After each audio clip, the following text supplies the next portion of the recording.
Assalamualaikum warahmatullahi taala wabarakatuh. Alhamdulillah nahmaduhu wa nasta'dinuhu wa nastaghfiruh wa na'udzu billahi min shururi anfusina wa min sayyiati a'malina man yahdihillahu fala mudilla lahu wa man yudlil fala hadiya lahu. Asyhadu an la ilaha illallah wahdahu la syarika lahu wa asyhadu anna Muhammadan 'abduhu wa rasuluh. ففهمناها سليمان كلما آتينا حكما وعلما وسخرنا مع دول الجبال وسبنا طرقنا فاعلين يا حي يا قيوم يا رب موسى وهارون يا رب إبراهيم يا رب محمد صلى الله عليه أجمعين اللهم ارزقنا فهما وحكمة والعقل وحفظ برحمتك يا أرحم الراحمين اللهم افتح علينا فتوح العارفين وارزقنا فهم النبيين والعلماء العاملين حفظ المرسلين وإمام المتقين برحمتك يا أرحم الراحمين. Alhamdulillah, syukur kita kepada Allah Subhanahu wa taala, rahmatnya, nikmatnya. Di mana Allah Subhanahu wa taala masih lagi panjang umur kita dan kita dapat duduk dalam ketaatan dalam ibadah kepada Allah, maka kita bersyukur kerana kita termasuk golongan orang yang bertuah yang selalu kita mendengar hadis Rasulullah. Ialah orang yang bertuah itu ialah orang yang tulul umri fi taatillah azza wa jalla, ialah orang yang panjang umurnya tetapi sentiasa di dalam ibadah, dalam ketaatan, dalam mencari redha Allah Subhanahu wa taala. Alhamdulillah bi ni'matihi tatimmu shalihat. Pagi ini kita sambung lagi kitab kita ini. Qala al-muallif rahimahullahu ta'ala wa nafa'ana bi'ulumihi wa 'ulumina fid darain ya rabbal alamin. Kata Imam Al-Ghazali rahimahullahu ta'ala, fa hadzal qadru yakfika wa in talabta min syarh at-ta'ati min bidayat al-hidayah fa idh ihtaj ila az-zakati أو إلى الحج أو إلى المزيد الشرح الصلاة والصيام فاطلبه مما أوردته في الكتاب الأحياء من علوم الدين. Artinya, maka qadar ini memadailah akan dikau daripada syarah ta'at bidayatul hidayah, yakni pada permulaan hidayah. Maka jikalau engkau kehendak akan membicara zakat atau haji atau berkehendak kepada lebih syarah bagi sembahyang, puasa, maka tuntut akan dia oleh iaitu pada kedatangan akan dia di dalam kitab Ihya Ulumuddin. Jadi habis kita berkaitan dengan bab puasa. Imam Ghazali rahimahullahu taala dia kata kalulah memadai dah, dia kata aku duk cerita selama ni sikit sebanyak tentang puasa sunat, tentang kelebihan ibadah puasa ni, perkara yang membatalkan puasa, perkara yang membatal pahala puasa. Aku rasa memadai dah pada syarah ta'at bidayatul hidayah, yang mana kitab Imam Ghazali ni kalau kita tengok salah satunya kalau tasawuf, banyak tasawuf Minhajul Abidin, Bidayatul Hidayah. Jadi kitab Hidayah Salikin ni diambil daripada syarah kitab Bidayatul Hidayah. Itu di antaranya. Sebab itulah kitab Imam Ghazali dia orang panggil cukup lekat. Kalau dalam bab fiqh orang panggil Astarul fil usul fi. Tu dah ada dalam kitab dia. Bab akidah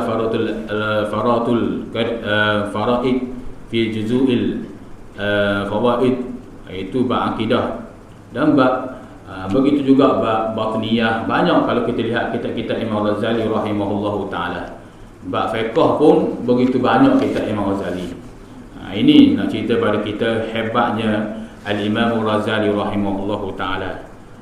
Sebab itulah kalau kita lihat dalam kitab-kitab para ulama, Imam Ghazali ni kalau kita duk mengaji kitab-kitab dia, apa nama dia sebenarnya? Nama dia adalah Muhammad bin Ahmad Al-Ghazali. Nama Imam Ghazali itu.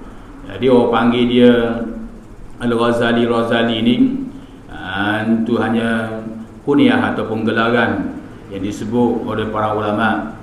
Ia ni dipanggil Ghazali ni dua, ataupun tasydid di atas za, Ghazza ataupun Ghazali. ataupun Ghazza. Ada perbahanan ulama menyatakan Ghazza, ada ulama kata Ghazali, ada ulama kata Ghazza. Jadi Ghazza ni kalau kampung dia nama Razalah. Kampung dia tu nama Razalah, belah-belah Iran tu. Jadi ataupun satu lagi dipanggil juga oleh imam, oleh para ulama, iaitu Ghazzal. Ghazzal dengan maksud gelaran bagi ayah dia. Ayah Imam Ghazali ni dia buat orang panggil bulu kambing tu, dia buat tenung dengan kain, buat kain daripada bulu kambing. Maka biasa pagi-pagi ayah dia jatuh dah di pekang-pekang, di pasar-pasar. Macam sini kita kata jatuh pasar payang. Tu bulu-bulu kambing, dia kain buat daripada bulu kambing. Jadi kehidupan Imam Ghazali ni memang susah lah. Ayah dia pun susah. Sebab itulah kehidupan Imam Ghazali ni, ayah dia tahu, ayah dia dah berapa lama dah. Sehingga ayah dia wasiat kepada kawan dia, aku nak mati dah, aku ni wasiat dah lama dah. Jadi sebab itulah kalau boleh mengambil Imam Ghazali ni dengan adik dia Ahmad ni, mu tolong jagalah harta sedikit sebanyak aku ni, mu tolong belanjalah untuk Imam Ghazali, untuk dia belajar. Sehingga ayah bila mati Imam Ghazali, kawan kepada ayah Imam Ghazali pun, dia kata, wahai Ghazali, dan begitu juga Ahmad, adik Imam Ghazali, hebat mereka ni. Dia kata, kalau aku nak tanggung pun aku dak buat juga. Nak tanggung Imam Ghazali ni, akhir sekali dia kata, ginilah, aku giatung di madrasah lah. Supaya bila mu masuk madrasah, mu jadi penuntut ilmu, dapat menampung tentang makanan kamu, kelaparan ni dan sebagainya. Itu lalu ceritanya Imam Ghazali masuk di dalam madrasah itu. Sehingga Imam Ghazali menyatakan, bila aku masuk dalam madrasah tu, aku nak belajar payah nak belajar menuntut ilmu ni, rupanya payah, tak nampak. Tiba-tiba aku mari mikir, rupanya silap. Masuk ilmu, masuk dalam madrasah ini untuk iaitu bukan kerana Allah, untuk melindungi daripada kelaparan, untuk jaga, takut lapar, takut tak ada orang nak jaga dan sebagainya. Akhir sekali aku berbetul balik ni, aku kata Imam Ghazali. Sehingga Imam Ghazali mengeluar kata-kata al-ikhlasu ruhul ibadah. Al-ikhlas ialah ruh ibadah. Ruh ikhlas ni ialah ruh kepada ibadah. Macam saya mengajar sekarang ni, sebab ada ruh di dalam badan, jadi masih hidup lagi. Kalau tak ada ruh, mati dah, tak ada. Maka ruh kepada ibadah tu ikhlas. Itu kata Imam Ghazali. Imam Ghazali kata, bila aku mengaji, baru aku nampak bahawasanya iaitu bila kita menuntut ilmu ni benar-benar kerana Allah Subhanahu Wa Taala akan melekatkan hati, ilmu itu di dalam dada dia. Itu di antaranya banyak kisah-kisah Al-Imam Ghazali rahimahullah taala, bahkan disebut dalam Tabaqah Syafi'iyah, menceritakan tentang Al-Imam Al-Ghazali rahimahullah taala. Itu berkaitan dengan Ghazali. Orang panggil dia Al-Hamid Abu Hamid tu sebab anak dia nama Hamid. Jadi orang gelar dia Hamid. Tu Abu Hamid sebab ayah kepada Hamid. Ayah kepada Hamid, iaitu anak kepada Imam Ghazali, nama dia Hamid. Itu gelar dia. Sebab apa orang panggil dia, nama asalnya nama Muhammad bin Ahmad Al-Ghazali. Itu seperti mana dinakal oleh para ulama dalam kitab. Jadi banyaklah kitab Imam Al-Ghazali rahimahullahu taala, sehingga dia menyatakan kesudahan bab puasa ini, dia kata iaitu maka qadar memadai akan dikau pada syarah ta'at pada bidayatul hidayah ini, yakni permulaan hidayah. Maka jikalau engkau berkehendak kepada membicarakan bab zakat, nak bicara bab zakat, bab haji lebih panjang lagi, ataupun nak berkehendak pada membicarakan berkaitan dengan iaitu bab puasa lagi, iaitu maka tuntut olehmu akan dia pada yang kedatangan akan dia di dalam kitab Ihya Ulumuddin. Dia kata kalau mu nak panjang lagi, mu tengok dalam kitab Ihya Ulumuddin. Hebat. Kitab Imam Ghazali Ihya pun begitu hebat juga. Walaupun kalau kita mendengar suara-suara yang tidak baik daripada setengah-setengah orang yang mengkaji hadis, kadang-kadang ada, bukan semua. Kadang-kadang dia mencela Imam Ghazali, hak ni kita tak berapa suka. Sebab kalau kita lihat pakar ilmu hadis, Al-Imam Al-Hafiz Al-Iraqi rahimahullah ta'ala, dia mentahqiq kitab Ihya Ulumuddin tu. Bukan setakat tahqiq dan takhrijil hadis Nabi sallallahu. Dia mentahqiq, menguatkan hadis-hadis yang sahih. Jadi takhrijul hadis, dia mengeluarkan mana hadis dhaif, mana hadis sahih. Itu. Jadi kalau begitu dah, apakah Imam Ghazali ni tidak pandai dalam bidang ilmu hadis? Tidak.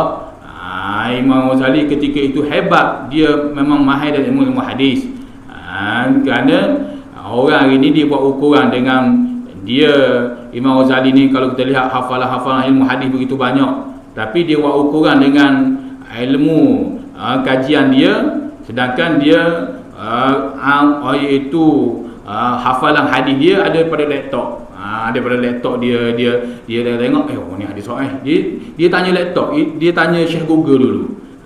Dia tak tanya, bukan hadis tu duduk kepala dia, hafalan dan sebagainya. Jadi salah satu kesilapan, dia memburuk al-Imam Ghazali rahimahullahu taala. Ini bahaya.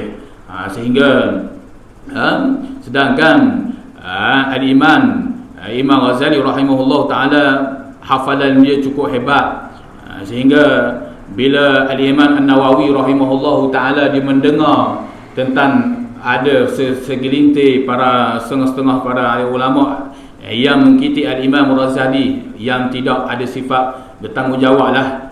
Kalau hak yang bertanggungjawab seperti Al-Hafiz Al-Iraqi, dia mentahqiq dan dia kata ini bagi kira-kira aku, bukan secara keseluruhan. Ini ulama yang melapik, ulama yang ilmu yang sebenar pada dada dia. Ini Al-Hafiz Al-Iraqi ni. Dia mentahqiq Imam Ghazali. Imam An-Nawawi rahimahullahu taala pun bila mendengar, bila orang kata kenapa dalam kitab hadis, dalam Ihya ada kitab ilmu Ihya Ulumuddin ada kitab hadis, ada hadis dhaif.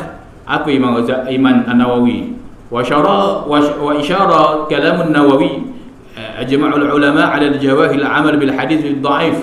Imam An-Nawawi sendiri jawab.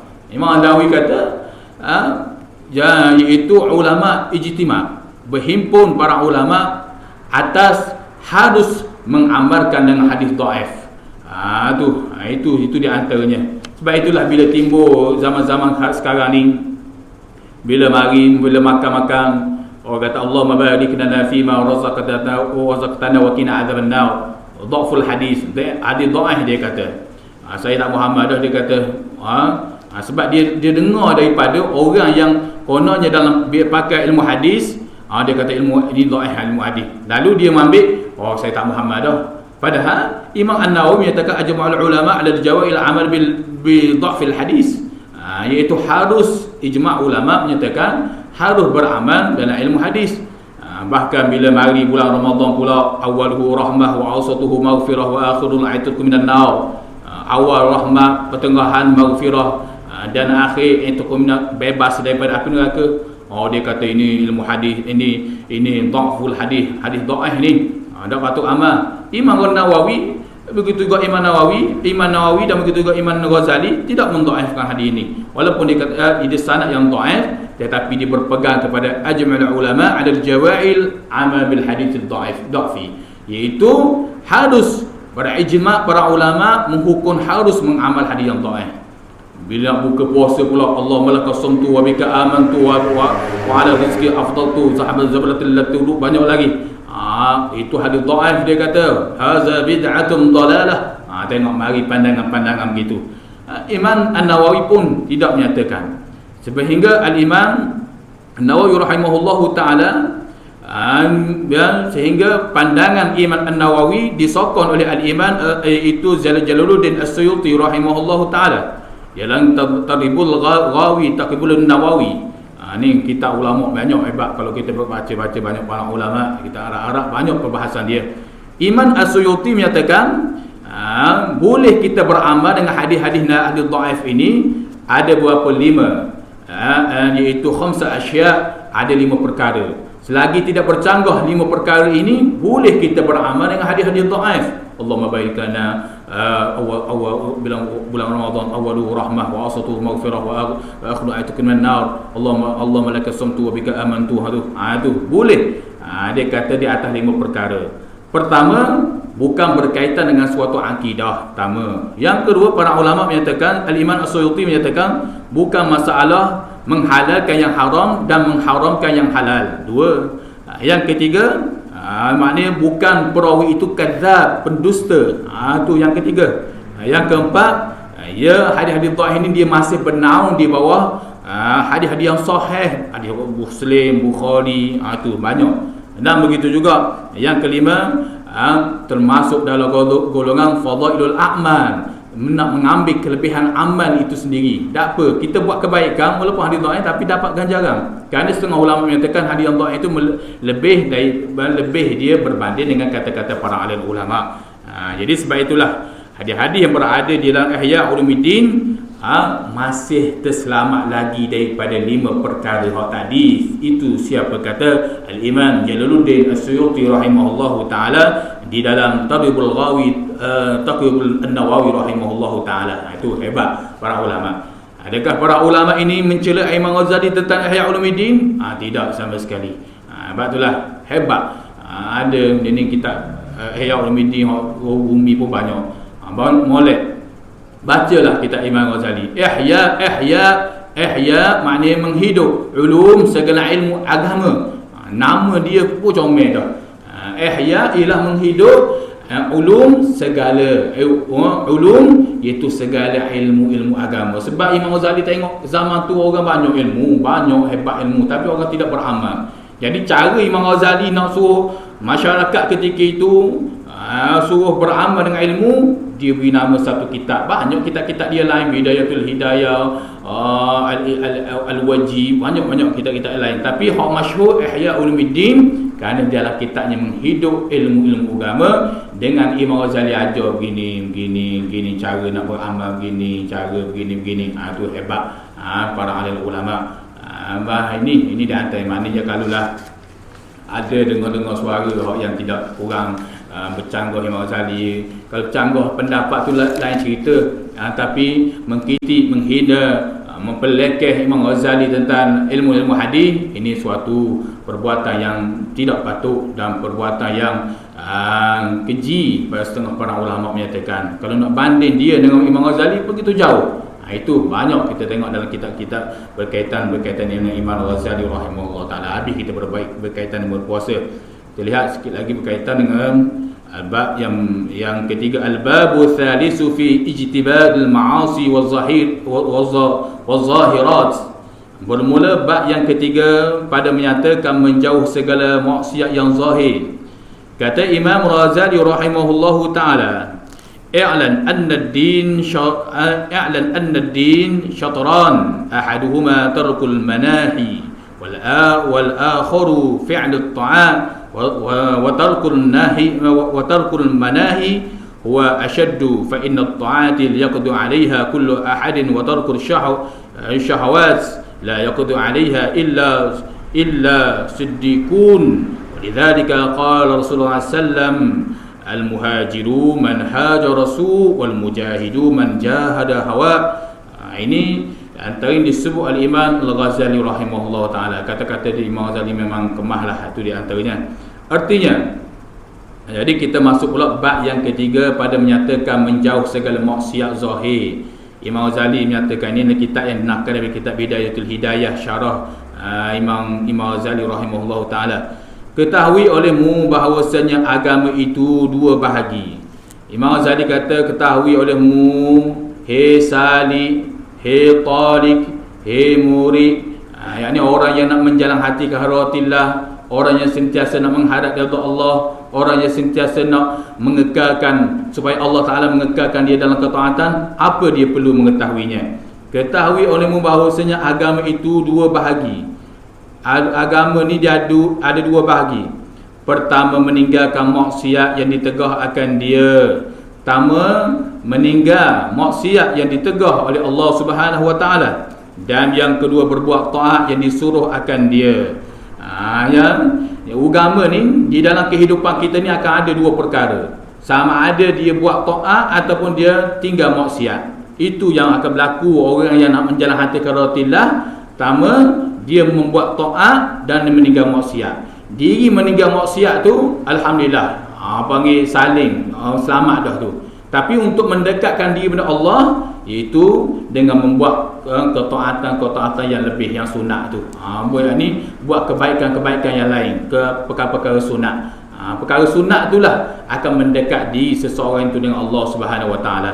Jadi dalam kehidupan kita ni akan berlaku, pertama, meninggal maksiat yang ditegah oleh Allah, dan yang kedua, berbuat taat yang disuruh oleh Allah Subhanahu Wa Taala. Dan meninggalkan segala yang ditegah itu sangat susah, iaitu untuk meninggalkan yang ditegah, yakni maksiat itu sangat susah. Imam Ghazali kata, nak tinggal maksiat ni ramai orang payah nak buat. Sebab maksiat ni dia halawah, dia ada kemanisan juga.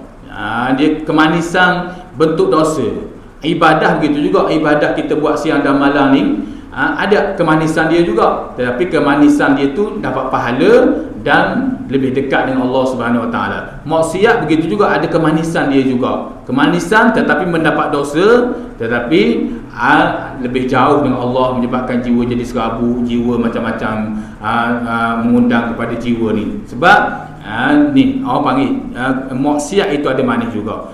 Sebab itulah nak tinggal maksiat ramai orang payah, tapi nak buat taat ramai orang yang boleh. Imam Ghazali kata, ramai orang boleh tinggal, ramai orang boleh buat taat, tapi nak tinggal maksiat payah. Itu di antaranya. Berapa ramai orang yang semayang, tapi maksiat macam biasa, istiqamah. Tu na'udzubillah min zalik. Tapi kalau dia boleh buat ketaatan pada Allah dan meninggal juga maksiat, maka itu suatu perjalanan orang yang panggil salim, orang yang selamat ila hadratillah azza wa jalla, untuk menghadap Allah Subhanahu Wa Taala. Itu di antara disebut oleh Imam Ghazali. Maka berbuat taat itu kuasa atas oleh tiap-tiap seseorang. Jadi membuat taat ni kuasa. Jadi orang boleh buat ketaatan, tapi nak meninggal maksiat itu payah. Dan meninggal syahwat itu yang dilarang akan maksiat itu tiada kuasa atasnya melainkan siddiqun.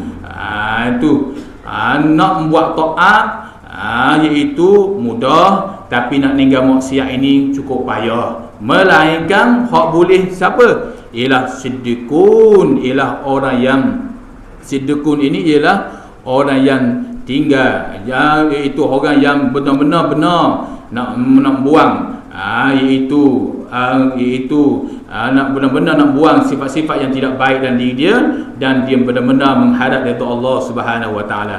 Dan dari kerana inilah Nabi sallallahu alaihi wasallam bersabda, bermula orang yang muhajir itu ialah orang yang berpindah itu, orang yang hijrah itu, seseorang yang meninggalkan akan kejahatannya, dan orang yang pegang sabilah itu orang yang memerangi hawa nafsunya. Jadi Imam Ghazali buat mari sepotong hadis Nabi sallallahu, seperti mana Abu Darda radhiyallahu anhu menyatakan, bila dia bertanya Rasulullah, mal hijratu ya Rasulullah, apa hijrah? Mal hijratul afdal, apakah hijrah yang lebih afdal ya Rasulullah?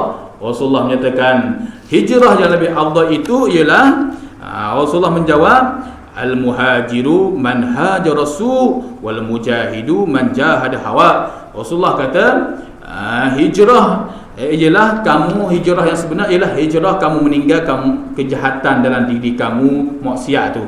Dan orang yang berpegang, bermula orang yang berperang di fisabilillah ini ialah orang yang sentiasa berperang dengan hawa nafsu, sentiasa dia bermujahadah dengan nafsu dia. Itu orang yang berperang fisabilillah, kata Rasulullah sallallahu alaihi wasallam, berkaitan dengan iaitu orang-orang yang berjihad yang Allah Subhanahu Wa Taala. Sebab itulah kita mengetahui bahawasanya bila Rasulullah SAW balik di berpeperangan, Rasulullah kata ada al-jihadul akbar, ada jihad al-akbar. Para sahabat letih penat dah dengar perang, ada lagi perang, rupanya al-jihad li hawadin nafs, iaitu jihad itu ialah jihad hawa nafsu. Kerana jihad hawa nafsu ni sampai ke mati. Nafsu tak ada istilah tua. Walaupun usia tubuh badan kita tua, uzur kita dah meningkat usia, nafsu tidak ada istilah.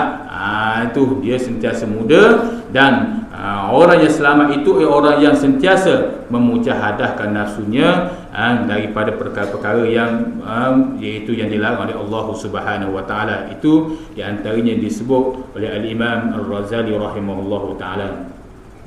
Dan lagi Imam Razali rahimahullahu taala.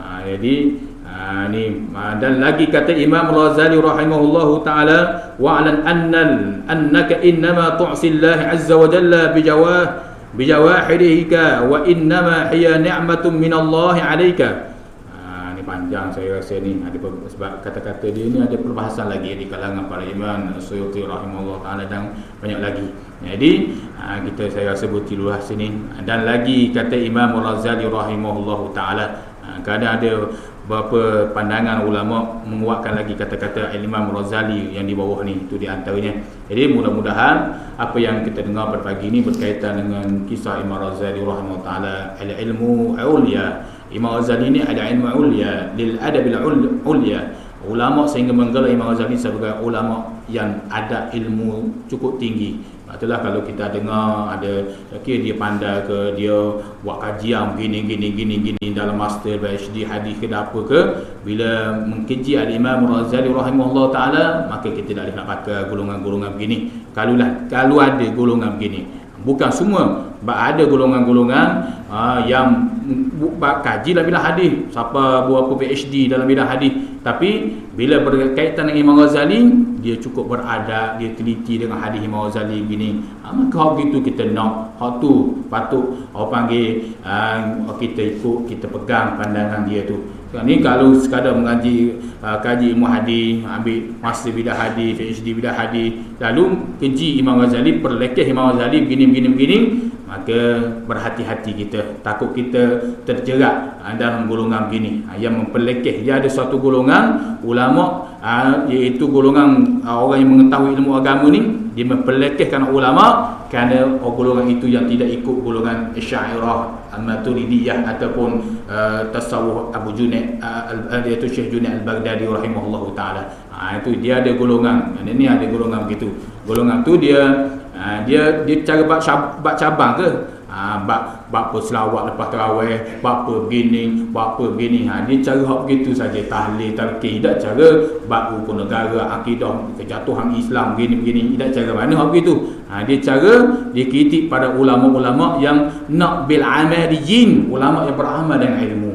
Betul lah kalau kita tengok kisah-kisah Imam Razali ni, kita tengok rasa sedih, rasa hebat pengarang Imam Razali ni, tiba-tiba ada golongan ulama ni mengkeji Imam Razali. Jadi kalau ada jumpa begitu, kita berhati-hati. Biasa dalam YouTube lah banyak pelekeh Imam Razali begini, na'udzubillah min zalik. Mudah-mudahan Allah Subhanahu wa taala memelihara kita. Jadi saya rasa sekali ini dulu, mudah-mudahan kita dapat iktibar dan beramal dengan apa yang disebut oleh ulama dalam kitab ini. Wallahu a'lam bishawab. Bismillahirrahmanirrahim. Mazidah ya Rabbana lakal hamdu kama yanbaghi jalali wajhikal azim sultanik. Allahumma salli ala sayyidina Muhammad wa ala sayyidina Muhammad. Allahumma aghnina bil ilmi wa zayyinna bil hilmi wa akilna bit taqwa wa jamilna bil afiyah.